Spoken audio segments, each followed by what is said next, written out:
noticed that in this country, a guy like me is always viewed to be malicious and assessed differently from presidents before me.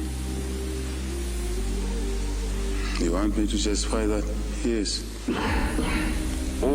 This country since independence has had 4 political parties running the country. UNIP, MMD, PF, and now UPND. All these 3 have amended the constitution. UNIP amended the constitution, I think twice. 1972 or 73, correct me if I'm wrong. 1991, it was UNIP that amended the constitution. In 1996, MMD amended the constitution. In 2016, PF amended the constitution. If we don't manage, it's because of not trying. Ultimately, it will be an issue beyond our control. I took this reasoning myself to explain this to you as citizens. We've continued to explain. You've seen the statements we've made. The confusion around seizing the national mourning was because of that Wednesday, when we should have received him, and we had extended mourning by 9 more days. But then Wednesday came, you know the Wednesday I'm talking about. We couldn't continue mourning in perpetuity. It's got no connection to the issue or the desire to bury him with full military honors. Absolutely not. And we say the families, if they're willing, we are able to engage. We are bilateral. We are doing this thing as a duty. Thank you, colleagues, for giving me your ears on this matter.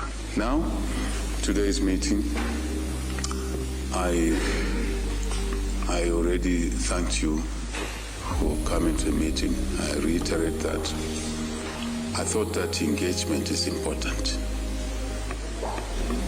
My dear colleagues, engagement, dialogue is important. Not shouting at each other, not calling each other names.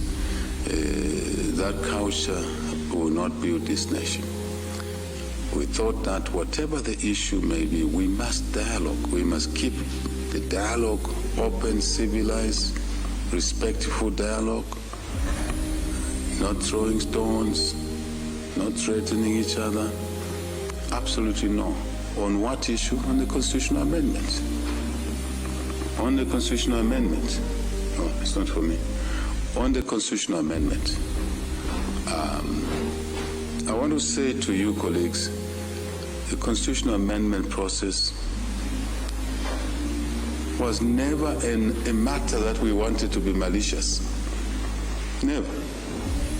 You heard the issues about, no, HH wants to extend his term by 7 more years. No, none of that. HH and his government want to drop the running mate. No. HH wants to drop the majoritarian system, 50+1. No. Our intent then and now is simple. It's noble. To address issues that cause problems. I will leave Article 52 to the Minister of Home Affairs. Why we thought Article 2 needed to be amended. 52, not 2. 52. Article 52. But we've all talked about the cost of by-elections, women representation. We may not be doing it to your liking. Even amongst yourselves, I'm sure you're not agreed. It's normal. But the intent is genuine, to bring women for the first time, in addition to those elected in an open election. Are the numbers enough? Maybe not enough. This is a good start. The youth, are the numbers enough? Maybe not, but it's a good start. So are those who live with disabilities, our family members. Let me return to by-elections. It's a very, very expensive venture.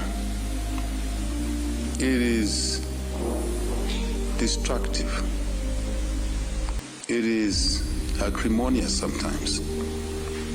I know you've forgotten already 4 years ago, every time there was a by-election, there was blood. A lot of it, not a little, a lot of it.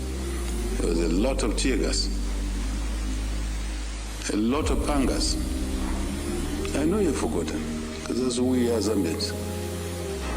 Forget quickly.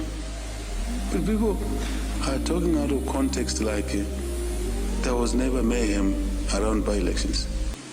There was. Maybe there are occasions still happening now and then, very many more. Life is also about a benchmark.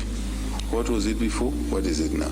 We're working hard to stop those issues. But I think we can also use the money available to us, resources are always scarce, in a better way.